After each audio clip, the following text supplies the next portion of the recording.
What does it take to turn a skeptic into a believer? I couldn't control my own body. Mark and Rebecca Spencer are about to learn the hard way. It was about 5 or 6 seconds of sheer terror. Their dream house turns into a nightmare when they discover its horrific past. Hearing all those voices just really changed my life. In America, there is real evil. It lurks in the darkest shadows in our most ordinary towns. Between the worlds we see and the things we fear, there are doors. When they are opened, nightmares become reality.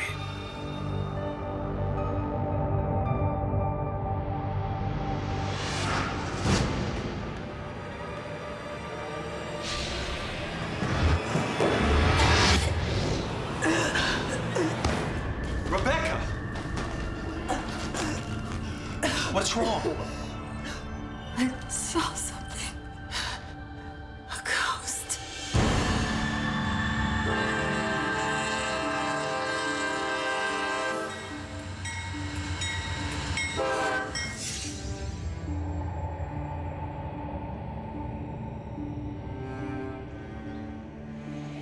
Monticello, Arkansas, 2005.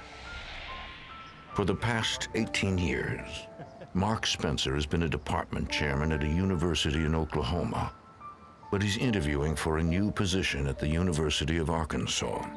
I ended up coming out here for the interview. Rebecca and the boys came with me, and we found the town charming, and I was really drawn to the sense of history here. Look at that one. While out walking one afternoon, a large mansion catches Rebecca's attention. We just looked at it in almost disbelief that a house like that existed because it was so unique. If we're gonna move here, I want that house. I was rather drawn to Monticello in a somewhat mysterious way, I suppose. I could have stayed where I was, which would have been safe. I would have made more money, but I just really felt drawn to the town.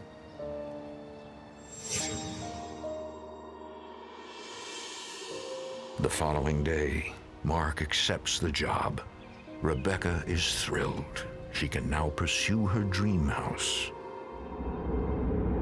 That afternoon, they pay a visit to the owner.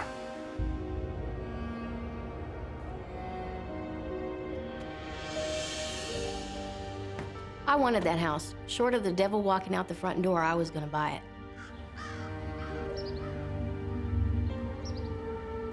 It was all kind of gloomy and eerie. What am I supposed to say? Well, just tell him you're the new dean of the university and you love the house. If she doesn't slam the door in your face, tell her you want to buy it.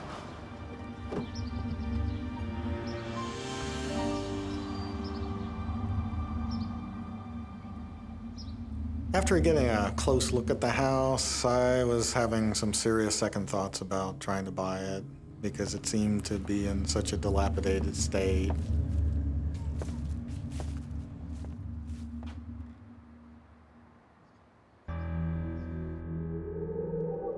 But what Mark doesn't realize is that this house is not dead.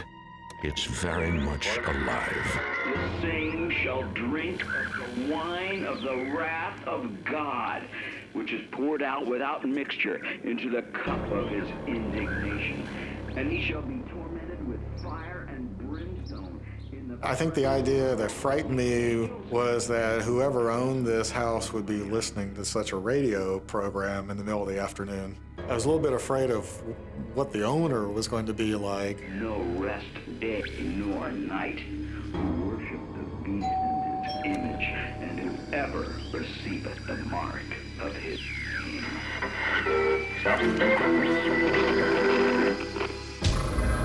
I was glad that nobody answered the door.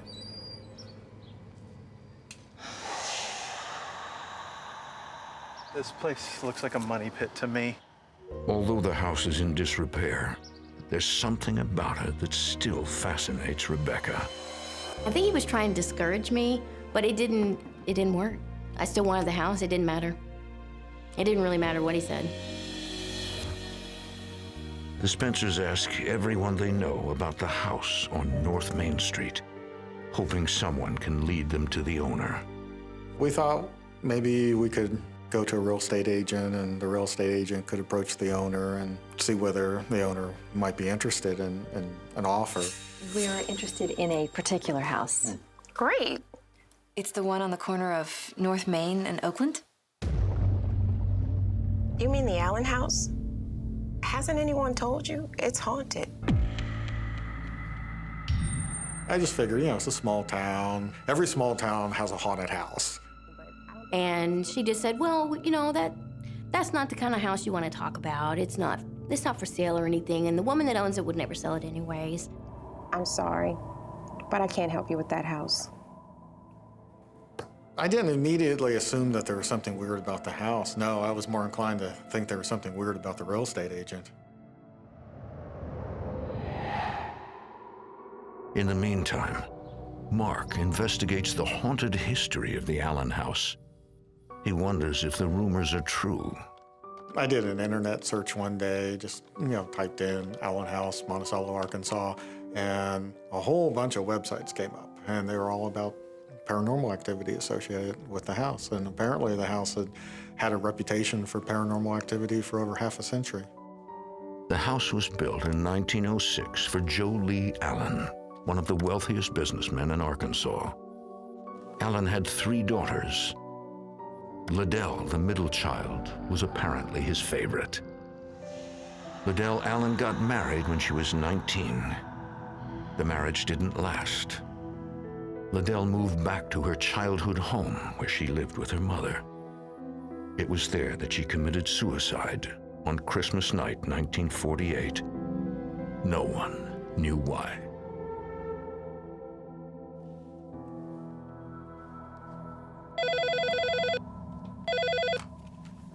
Hello?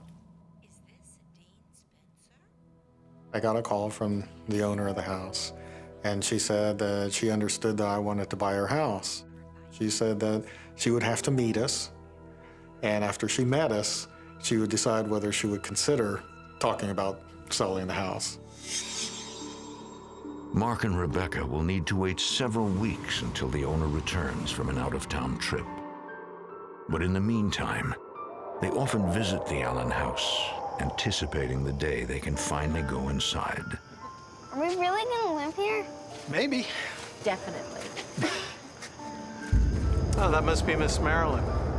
I saw a woman sitting in the window, and she looked like she was sitting at a desk maybe, reading or writing a letter. Come on, guys, let's go. We don't want to activate the neighborhood watch. I didn't want her to look and see us and then recognize us later and think, oh, well, they were stalking the house. But finally, the day comes. Mark and Rebecca will step into the Allen house for the first time. Welcome to Allen House. I'm Mark. We spoke on the phone. I definitely anticipated some sort of magic when I walked in the front door, and it felt that way. It felt like I was walking into something that was even better than I had imagined. The lady who owned the house had a lot of nice things. So it looked good, but it also felt good. I had a good feeling about the house. It felt warm. The second floor isn't in such good shape. This is the master bedroom.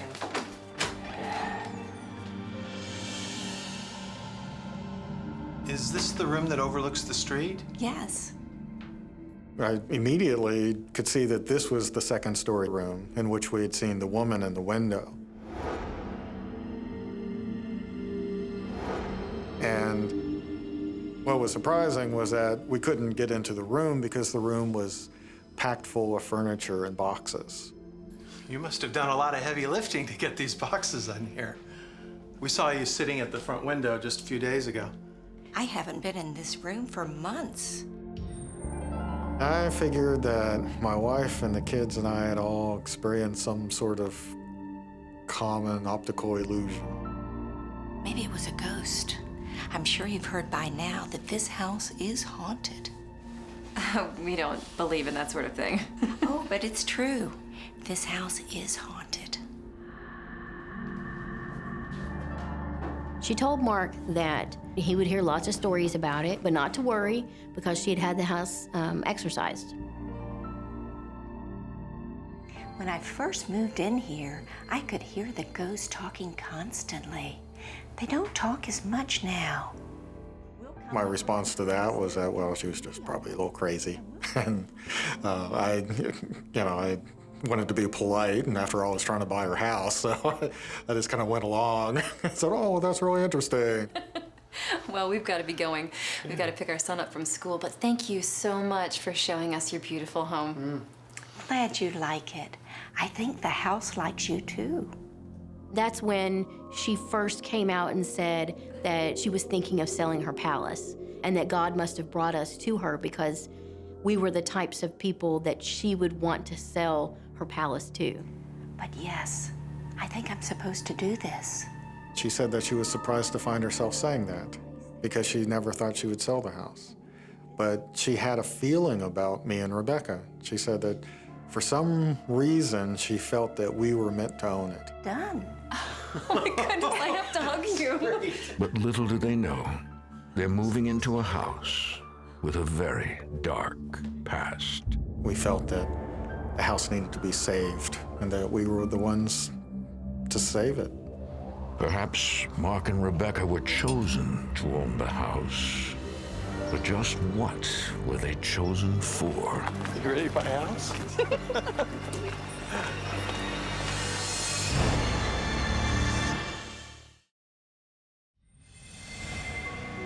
Soon after the Spencer family moves in, Monticello residents start showing up, hoping to get a first-hand look at the infamous haunted house.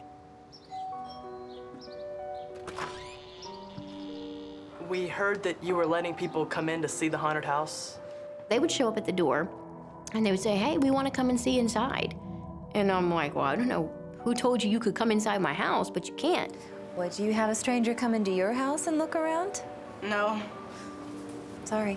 I just knew right from the start, when the kids started showing up at the door and then later adults showing up at the door, that the house was of interest to everybody. And there was no way I was going to be able to just say, go away and don't come back. In the following months, the Spencers concentrate on renovating the historic house. Have you been at this long? Just started, actually. I convinced Lauren to take the kids. We did most of the work ourselves because we enjoy hands-on projects, but also for the financial reasons. Taking on the project and hiring someone to do every little part of it would have just been too costly. Could you run up to the attic real quick and grab me a screwdriver?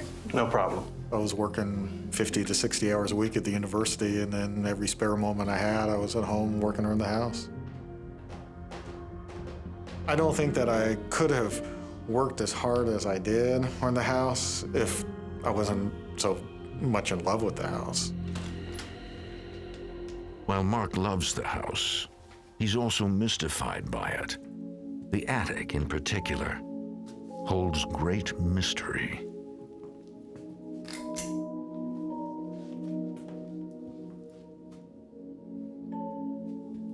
I was fascinated with the attic. In a way, I loved the attic, but I also was afraid of it. And I can't give you a rational explanation as to why I was afraid of it. But right from the start, right after we moved into the house, I was somewhat afraid of it.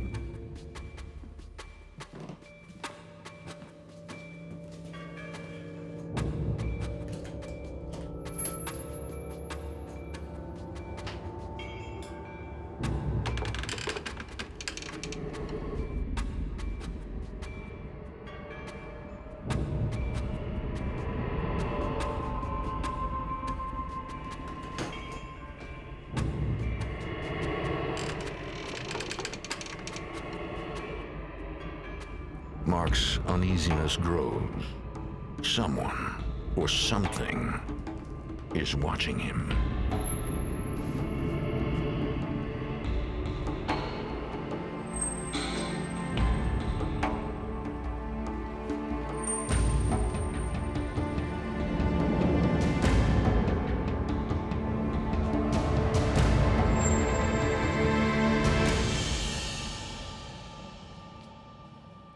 One of the little things that I found in the attic was half of a photograph of an infant.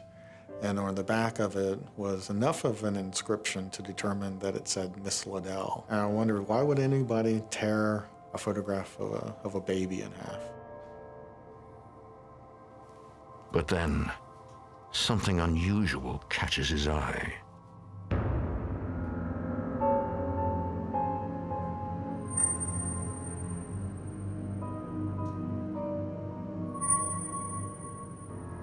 I stood there kind of mesmerized because it was such an interesting play of light and shadow, I thought. You know, I was trying to figure out where the light was coming from and how my shadow was getting cast all the way around the other side of the attic.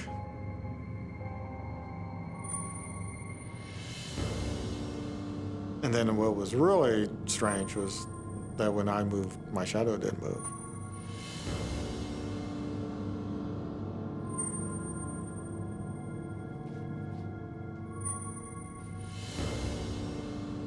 And I thought, oh, okay, well, I've been working too much.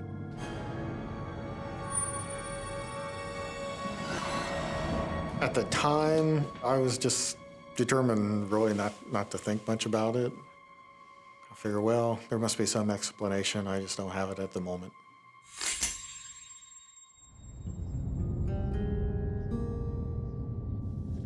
But who was this mysterious Liddell? The next day, Rebecca follows up and discovers that this woman grew up in the house and later died of an overdose at the age of 54. The only thing I really understood about Liddell from the newspaper was her obituary. That said the most about her. It really said that she was a very well-loved woman who cared for everyone but herself.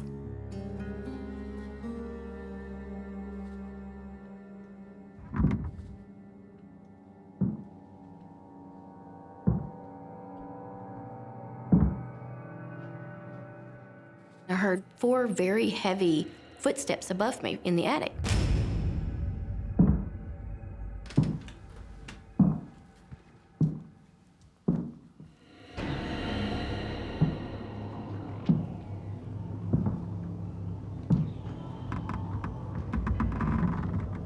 I was absolutely certain that someone had snuck in the house and was hiding out up there.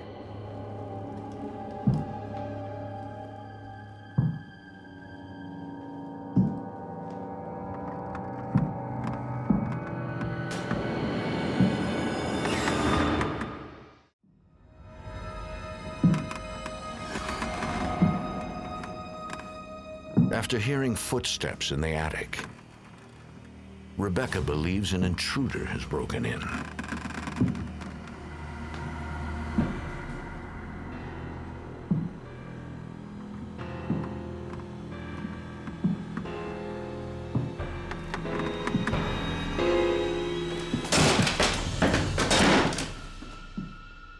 But shortly after, the sounds of footsteps disappear.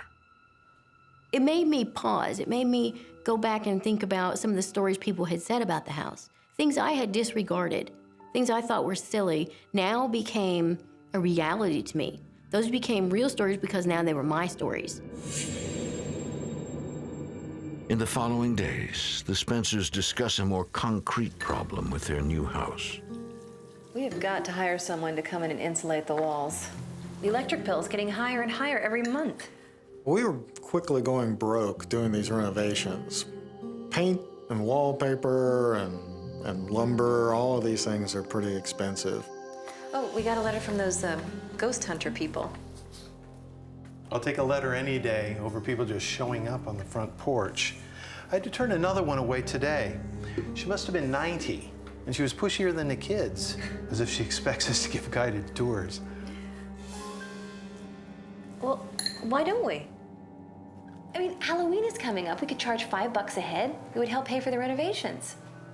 When Rebecca came up with the idea of giving some tours at Halloween, I thought, well, it can't hurt. On Halloween night, the Allen house opens its doors to the public for the first time. You're not going to believe this. The line stretches all the way around the block. I thought it'd be great if 50 people showed up and paid to tour the house. And we had 600. Welcome to Allen House. Some of the people, when they came up on the porch to wait for their turn to go in the house, were so scared that they were shaking. They thought something was going to just jump out and get them, and they were going to have a real, true haunted experience. The Spencers have hired a group of local students to lead the tours. All right, first group, follow me, please. One of those students is Shane Curry. That first group was really more interested in like the ghost stories. That's what they really came for. You've all heard about Liddell Allen, who supposedly haunts this house. This is the room where she killed herself, right over there. It was Christmas Eve, 1948.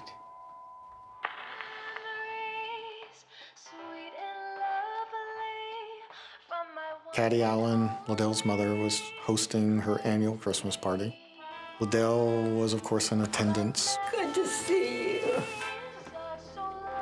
We'd heard some accounts of the Christmas party of Liddell seeming a lot more somber than she usually was.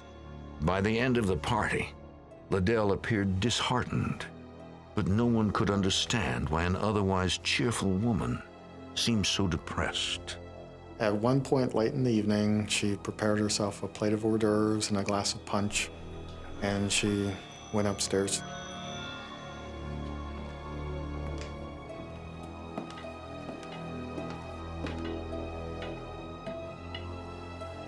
Late that very same night, Liddell decided to end her own life.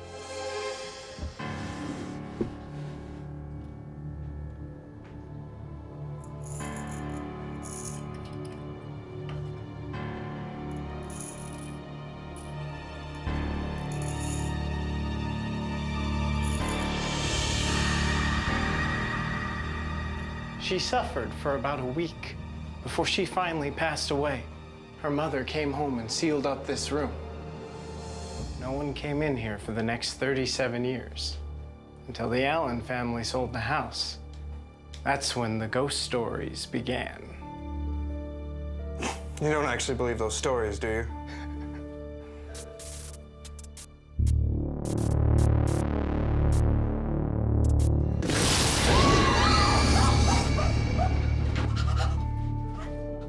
In the middle of the story, the lights flickered and a shirt flew out of the closet. Nice trick. Did you break that up with some wires or something? I didn't do that. Everyone looked at me like, how did you do that? That was cool. And I'm like, I don't know how that just happened. Yeah, right. See for yourself. And I'm freaking out because I don't know why that just happened. He goes and he looks and there's nothing in there but a pile of clothes. I don't want to be in here anymore. People were definitely freaked out once they realized that that was not, a gimmick, that we hadn't planned for a shirt to fly out the closet. Some of them wanted to go ahead and leave. Some of them wanted to hurry up and finish the tour. It is obvious that Liddell does not care for the idea of strangers touring her home. And she'll make sure they'll never come back.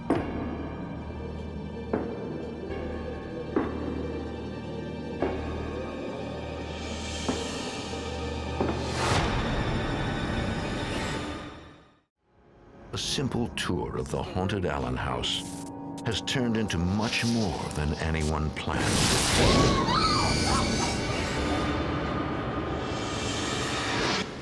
Thank you for coming. Thank you for coming. I saw her. She's still here. Who? Liddell. We had an older lady on the tour who came up to me as she was leaving the house and told me that when she was on the second floor, she saw a lady in a Victorian dress.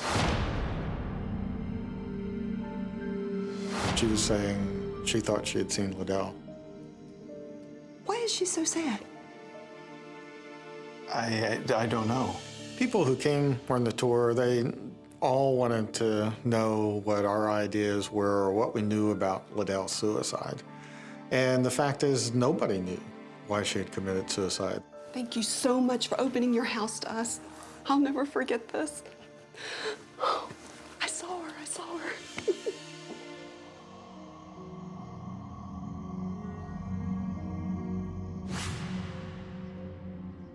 After the excitement of Halloween, the Spencers returned to their routines, still working hard to make the house their own. But someone is intent on distracting them.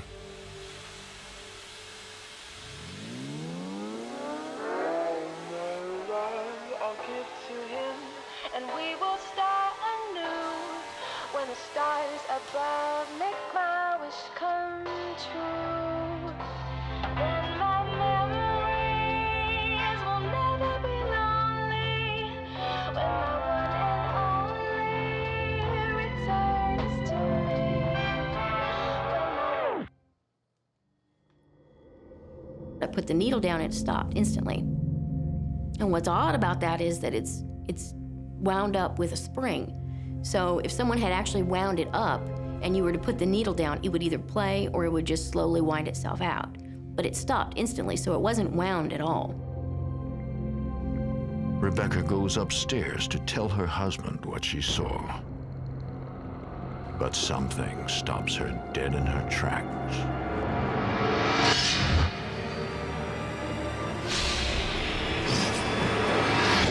It was controlling me. I had to feel what it wanted me to feel. Rebecca! It was about 5 or 6 seconds of almost sheer terror. What's wrong? I saw something. A ghost. It's as if Liddell is trying to tell her something. But what? I still wasn't really convinced, I guess, for myself. It wasn't that I thought that she was crazy, but I suppose I just wanted to see it for myself. Come on, honey.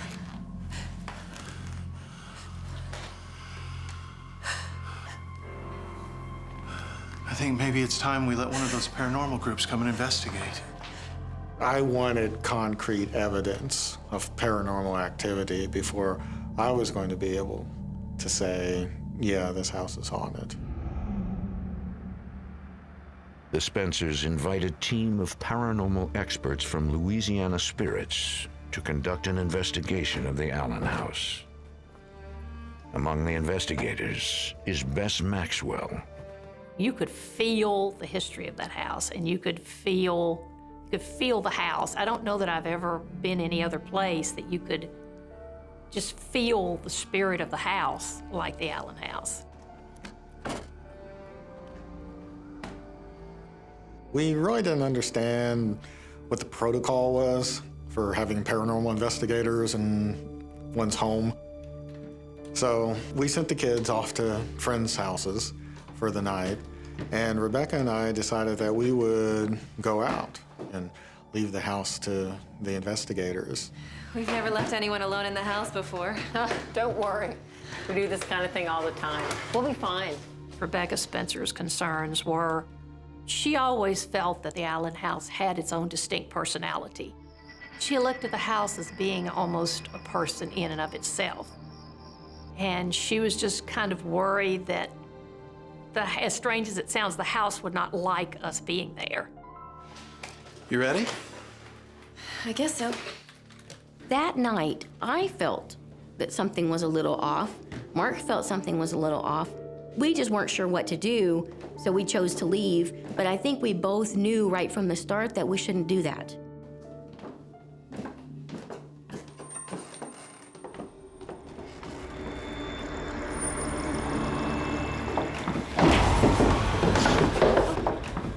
Are you all right? I felt a little dizzy coming down the stairs. I didn't think too much of it at the time. I thought, well, maybe I need to eat or something. But I did. I felt like the air was suddenly charged in some way. I'm okay. Come on. But Mark is far from okay.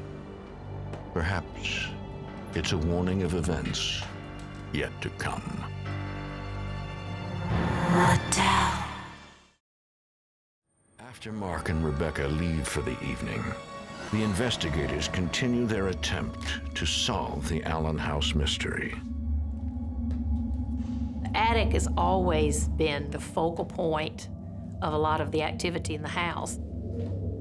Bess uses an EMF meter to pick up on electronic frequencies. When it lights up, it suggests the presence of spiritual activity.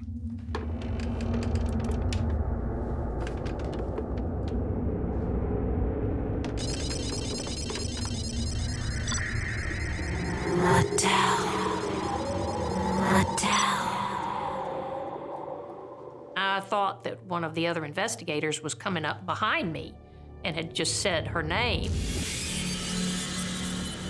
She had not been behind me. So where the voice came from, I don't know.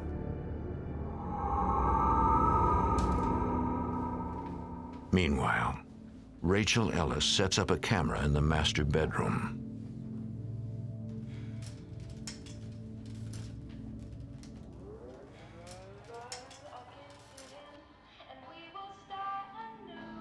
I could hear a lady singing really softly, but there was nobody in there with me. Maybe nobody inside.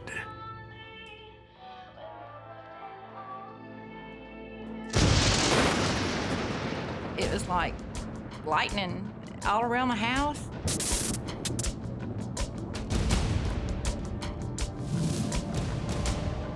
What happened? I don't know.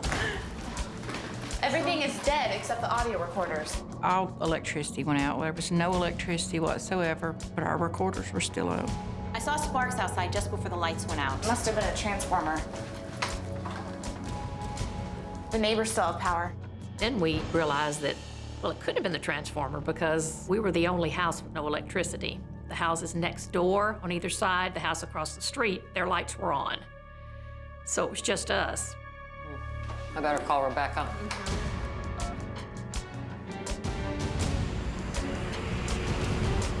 We were just a few blocks from the house when my phone rang, and it was one of the investigators. My immediate feeling was, I knew it.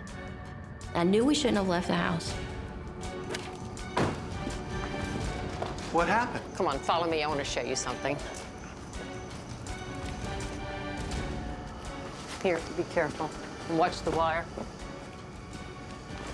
Without any probable explanation, a branch has fallen on the power lines. I'm not a big believer in coincidences, so it just seemed too odd to just say, well, it's just a limb just happened to fall off the tree just as we were about to begin our investigation. It was just too strange. It's perfectly still. There's no breeze. It's not raining. The tree limb is a big leafy limb on what appears to be a perfectly healthy tree. Since most of the equipment that the investigators use is electrical, the blackout effectively ends the investigation. A few days later, Bess Maxwell returns with surprising news. We taped this a few seconds after the power went out. During their investigation, they record several disembodied voices, known as electronic voice phenomena. What happened? I don't know. Everything is dead except the audio recorders. I saw sparks outside just before the lights went out. Must have been a transformer. Not a transformer. Not a transformer. Not a transformer. Hearing all those voices just really freaked me out. The neighbors still have power. I better call Rebecca. I've never heard anything like this. And there are more. Hearing all the EVPs that LA Spirits had recorded during the investigation really changed my life, I think. For me, the truly amazing thing about this is that the voice seems to be responding to us in the moment, as if it hears what we're saying and it's trying to talk to us. A lot of the things that we do deal with residual hauntings, which are not intelligent hauntings. It's just like something playing all over and over and over on a tape recorder. You can get EVPs from that too, but this was not that. This was an intelligent haunting. This was a spirit in the house that had an agenda. This spirit wants something from us. What does it want? Well, that's what we have to find out. We thought if we could reveal why Liddell killed herself and what was going on with her, maybe then she would be done with her earthly business. The Spencers continue to be haunted by unanswered questions about the suicide of Liddell Allen Bonner. It's a mystery they cannot ignore. Mark has tried to understand things rationally, but now his instincts take over.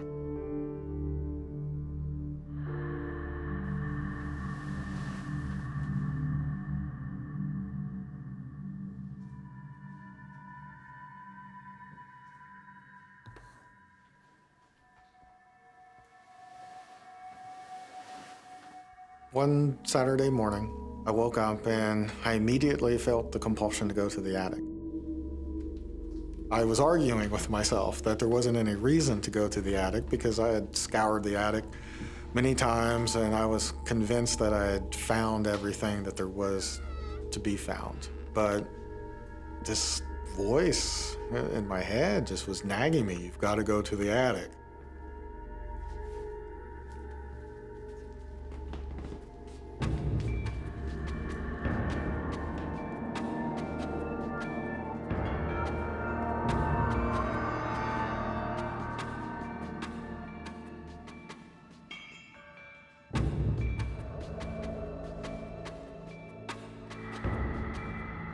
I looked down at that opening, and at first I didn't see anything.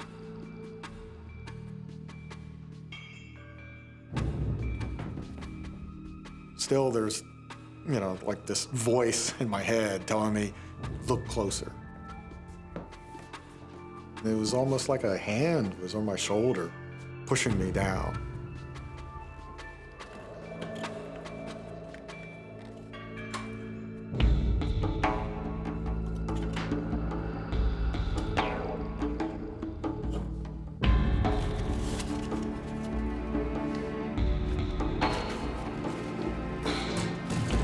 I opened up their large brown envelope, and it was full of smaller white envelopes. And these were all letters. They were all postmarked in 1948, and they were all addressed to Liddell Allen Bonner. They were all written to her, obviously, in the last year of her life. I thought that I was dreaming. I really was waiting to wake up. Mark is one step closer to solving the mystery as he's about to discover the shocking truth of Miss Liddell Allen.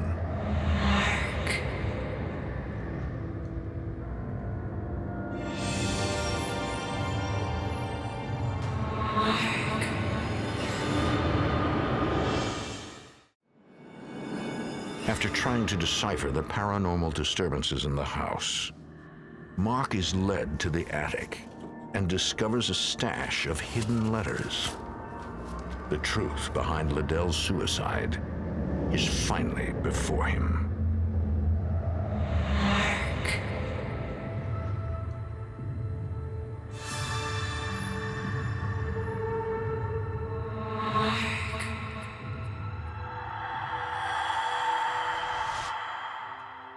Mark?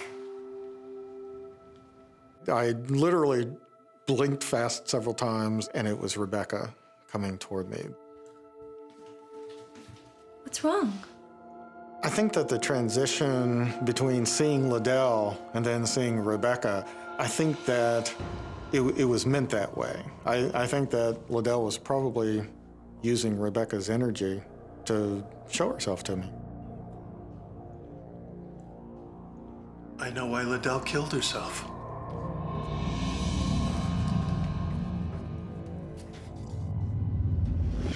Later that afternoon, Mark and Rebecca read through all 82 letters, hoping to unveil the mystery behind Liddell's secret past.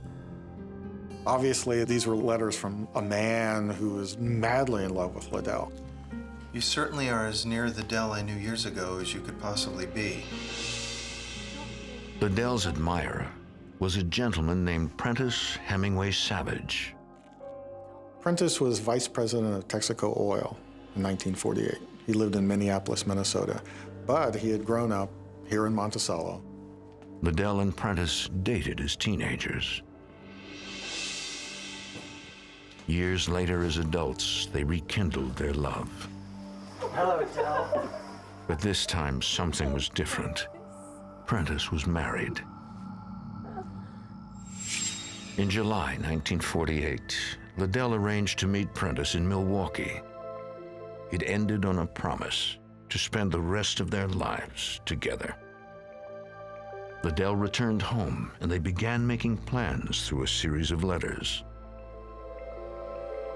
But then, Prentice stopped writing. Reality just got in the way. And this man couldn't leave his wife because he couldn't accept the scandal that his wife would stir up in the newspapers because he was vice president of Texaco Oil.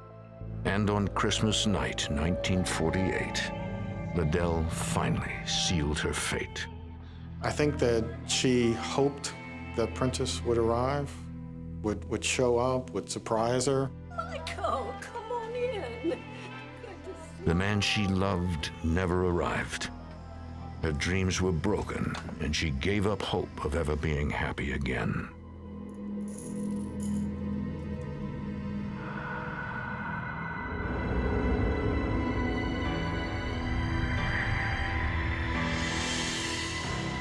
I'm reading these letters full of these wild promises and declarations of love, but I know how it ends.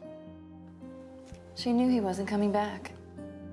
I felt sad for her, and at the same time, I felt a sort of happiness that now we knew, and obviously she wanted us to know. We would not have discovered those letters any other way.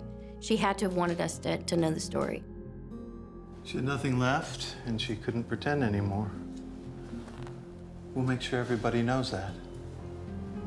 From the first moment we saw the house till now, all of it has felt like it was destiny or some sort of fate that brought us to this town. I really feel like we are where we're supposed to be.